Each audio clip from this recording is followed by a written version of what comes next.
Assalamualaikum warahmatullahi wabarakatuh. Apa kabar semuanya? Semoga tetap sehat selalu ya. Kembali lagi bersama saya Andri Prasetyawan.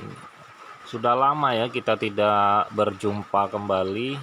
Nah, pada kesempatan kali ini saya akan sharing tentang Peraturan Menteri Pendayagunaan Aparatur Negara dan Reformasi Birokrasi Republik Indonesia yang baru saja dikeluarkan untuk peraturan menteri ini.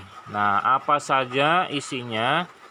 Nah, di sini membahas tentang pengadaan pegawai pemerintah dengan perjanjian kerja untuk jabatan fungsional guru pada instansi daerah tahun 2021.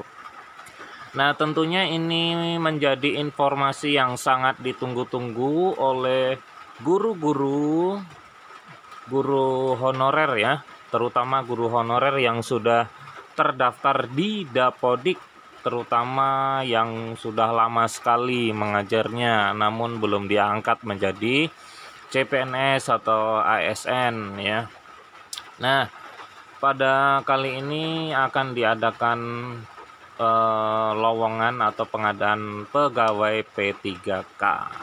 Nah, kita bahas apa saja ya isinya. Ini menimbangnya tidak perlu dibahas. Kita langsung ke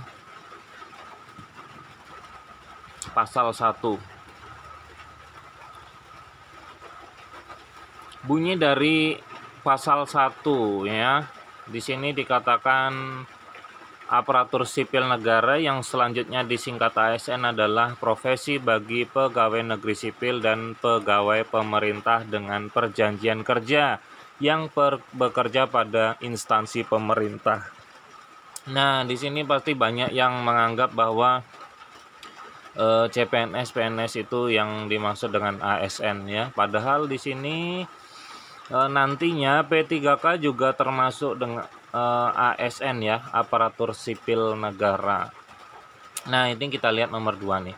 Pegawai pemerintah dengan perjanjian kerja yang selanjutnya disingkat dengan P3K adalah warga negara Indonesia yang memenuhi syarat tertentu yang diangkat berdasarkan perjanjian kerja untuk jangka waktu tertentu dalam rangka melaksanakan tugas pemerintahan ya. Nah, ini kita langsung lihat nomor 4 saja ya. Jabatan fungsional yang selanjutnya disingkat JF adalah sekelompok jabatan yang berisi fungsi dan tugas berkaitan dengan pelayanan fungsional yang berdasarkan pada keahlian dan keterampilan tertentu. Jadi jabatan fungsionalnya itu nanti adalah sebagai guru ya. Kan kita sebagai guru sudah punya ijazah, apalagi ditambah dengan sertifikatnya ya. Kita lanjut aja ya, ini nomor 7 ini yang paling penting. Kompetensi teknis adalah pengetahuan, keterampilan, dan sikap atau perilaku yang dapat diamati, diukur, dan dikembangkan yang spesifik berkaitan dalam atau dengan bidang teknis jabatan. Kemudian kompetensi manajerial, yaitu pengetahuan, keterampilan, dan sikap atau perilaku yang dapat diamati, diukur, dikembangkan untuk memimpin dan atau mengelola unit organisasi. Selanjutnya, kompetensi sosial kultural adalah pengetahuan, keterampilan, dan sikap atau perilaku yang dapat diamati, diukur, dan dikembangkan terkait dengan pengalaman berinteraksi dengan masyarakat majemuk dalam hal agama, suku, dan budaya, perilaku, wawasan kebangsaan, etika, nilai-nilai moral, emosi, dan prinsip yang harus dipenuhi oleh setiap pemegang jabatan untuk memperoleh hasil kerja sesuai dengan peran dan fungsi jabatan. Nah, jadi ketiga kompetensi ini adalah hal atau nantinya yang akan dites atau diuji kemampuan teman-teman semua, apakah teman-teman mampu pada kompetensi ketiga ini, yaitu teknis, manajerial, dan sosiokultural. Nah, jika dikatakan mampu, maka nanti teman-teman layak diangkat menjadi ASN P3K ya. Tergantung berapa jumlah yang lulusnya, nanti akan dihitung ya. Apakah kalau formasinya 1 berarti diambil yang paling tinggi di sekolah yang dilamar tersebut ya.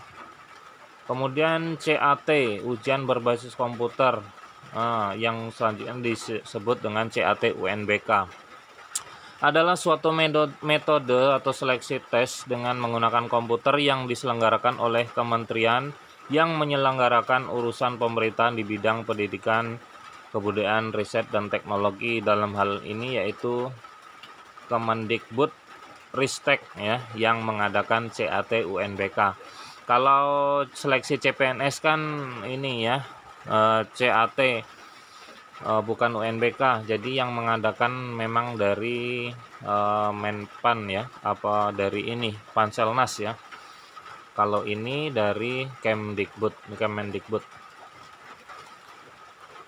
Kita lihat nomor 12. Nilai ambang batas adalah nilai yang paling rendah kelulusan seleksi yang harus dipenuhi oleh setiap pelamar. Nah, berarti tidak ada nilai ambang batasnya ya. Nilai batasnya kayak CPNS ya. Kalau CPNS kan ada misalnya untuk SKD-nya itu dibagi jadi 3 ya, kemampuannya. Nah, di setiap bagian yang diteskan, misalnya TKP itu ada ambang batasnya berapa ya. Kalau ini tidak ada ya, jadi paling rendah. Artinya kalau teman-teman semua nanti tes kemudian nilainya 50, nah berarti itulah dia nilai ambang batasnya ya. Jadi tidak harus sekian ya, seperti itu. Intinya harus tetap belajar supaya nilainya bisa melebihi dari teman-teman lainnya. Oke, saya rasa ini tidak perlu dibaca ya. Nah, ini yang penting nomor 16, tenaga honorer XK2 atau X kategori 2, selanjutnya disebut THK 2, adalah individu yang terdaftar dalam pangkalan database X tenaga honorer BKN, Badan Kepegawaian Negara. Nah, yang menjadi tenaga honorer XK2 ini yang pada beberapa waktu lalu itu ada, misalnya di tahun 2019 ya, bulan 2 atau bulan 3 waktu itu ada pengangkatan atau tes P3K untuk XK2 ya. Jadi yang honorer tidak ada ya, yang honor biasa tidak diteskan, hanya XK2. Itu adalah yang tidak lulus pada seleksi CPNS K2 waktu itu. Waktu itu udah ada yang guru-guru yang sudah masuk database K2, kemudian diteskan. Yang lulus diangkat menjadi CPNS, yang tidak lulus namanya menjadi honorer XK2. Yaitu bahasa kerennya ya, XK2. Nah, ini masih berkesempatan menjadi ASN P3K ya, alhamdulillah ya. Masih diberi kesempatan oleh pemerintah nih, harus bersyukur. Dan tentunya harus disiapkan benar-benar supaya bisa masuk dalam ASN P3K. Selanjutnya, guru non-ASN adalah individu yang ditugaskan sebagai guru bukan ASN di satuan pendidikan yang diselenggarakan oleh instansi daerah. Non-ASN ini yang non-PNS ya, maksudnya non-PNS di satuan pendidikan yang diselenggarakan oleh instansi daerah ya, jelas ya, udah paham. Kayak guru di sekolah negeri ya, seperti itu, guru honor. Nah, inilah dia, yang penting dia masuk Dapodik ya. Kemudian guru swasta adalah individu yang ditugaskan sebagai guru di satuan pendidikan yang diselenggarakan oleh masyarakat. Itu kalau di swasta ya, misalnya di yayasan, misal SMP mana, SMP PGRI, SMP Tarsisia, SMP Borneo, dan lain-lainnya, itu contoh saja ya. Kemudian lulusan PPG atau pendidikan profesi guru adalah individu yang belum melaksanakan tugas sebagai guru dan telah lulus pendidikan profesi guru yang diselenggarakan oleh kementerian yang menyelenggarakan urusan pemerintahan di bidang pendidikan, kebudayaan, riset, dan teknologi ya. Nah, itulah ya, intinya kalau lulusan PPG nanti yang dimaksud dalam P3K ini adalah PPG prajabatan ya. Ya, kurang lebih yang seperti itu ya. Dapodik ini data pokok pendidikan ya. Adalah data yang terintegrasi untuk seluruh jenjang dan seluruh entitas data pokok pendidikan serta dikelola oleh kementerian yang menyelenggarakan urusan pemerintah di bidang pendidikan, dalam artian Kemendikbudristek. Oke, kita lanjut saja ya. Ini tidak perlu ya.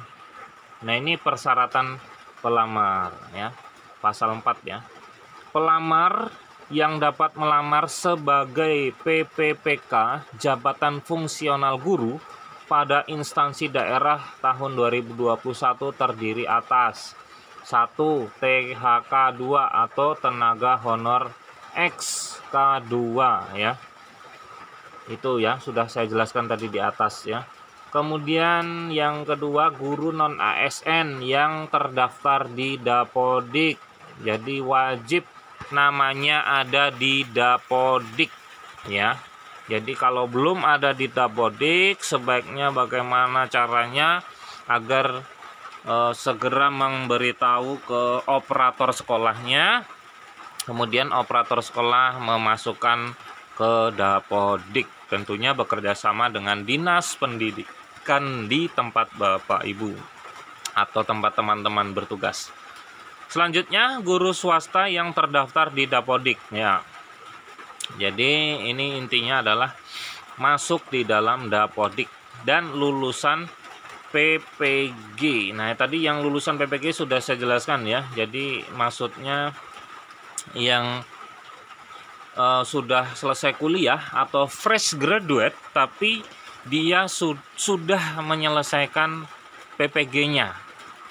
Nah, ada fresh graduate tapi belum PPG. Biasanya ini langsung ada di kampusnya masing-masing itu ya programnya. Nah, itu yang biasanya 6 bulan apa 1 tahun ya. Ya seperti itulah. Intinya sudah punya sertifikat pendidik tapi dia belum masuk Dapodik itu bisa. Tapi bagi yang belum PPG tapi sudah terdaftar di Dapodik juga bisa ya. Baik itu non ASN maupun guru swasta. Nah, jadi teman-teman ini masuk daftar mana? Daftar honor XK2, guru non ASN di sekolah negeri, guru non ASN di swasta atau lulusan PPG ya. Tinggal nanti saya jelaskan ketentuannya kapan bisa mendaftarnya. Nah, kalau ini adalah persyaratan ya, ini sudah jelas lah ya. Kita lanjut saja, kalau ini tidak perlu ya. Oke, ini sepertinya perlu ya, nomor 5, pasal 5. Pelamar sebagaimana dimaksud dalam pasal 4 yang berasal dari penyandang disabilitas dapat melamar dengan persyaratan sebagai berikut. Nah, ini disabilitas juga bisa melamar ini ya, alhamdulillah ya. Yang A, melampirkan surat keterangan dari dokter rumah sakit pemerintah atau puskesmas yang menerangkan jenis dan derajat kedisabilitasannya. Nah, artinya seperti surat keterangan dokter ya, intinya surat sehat atau surat apalah, intinya yang dari rumah sakit lah ya. Lalu yang B, menyampaikan video singkat yang menunjukkan kegiatan sehari-hari pelamar dalam menjalankan tugasnya sebagai pendidik. Nah, ini. Jadi kan tadi sudah dikatakan ya, kalau dia guru honor yang sudah mengajar ya atau sudah terdaftar di Dapodik. Nah, bagaimana guru tersebut di sekolah? Nah, itu divideokan ya, pas dia melaksanakan tugasnya, mengajar dan lain-lainnya, supaya tim seleksinya itu mengetahui bahwa teman-teman itu masih bisa memberikan pengajaran atau menyampaikan pembelajaran kepada anak-anak ya, seperti itu. Kemudian persyaratan bagi penyandang disabilitas sebagaimana dimaksud pada ayat 1 wajib dilakukan verifikasi oleh panitia penyelenggara seleksi ya. Nah, dalam melakukan verifikasi sebagaimana dimaksud pada ayat 2, panitia penyelenggara seleksi dapat berkonsultasi kepada dokter spesialis kedokteran okupasi dan atau tim penguji kesehatan. Nah, ini penting juga pasal 6 ini. Pelamar sebagaimana dimaksud dalam pasal 4 ayat 1 yang berstatus sebagai penyandang disabilitas rungu, nah ya, rungu tidak dapat melamar ke kebutuhan P3K pada jabatan guru bahasa Indonesia ahli pertama dan guru bahasa Inggris ahli pertama. Yang rungu ya, tunarungu ini ya, tidak terlalu dengar ya seperti itu.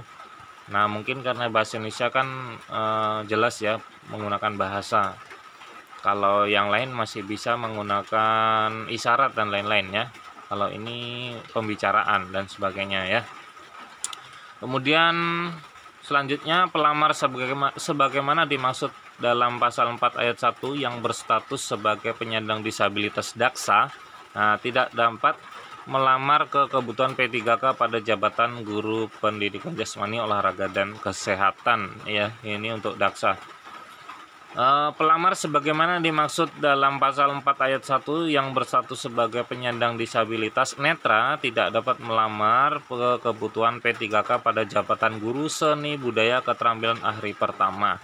Jadi untuk mapel lain masih bisa ya, tapi untuk yang seni budaya tidak bisa dilamar oleh yang disabilitas netra ya, seperti itu.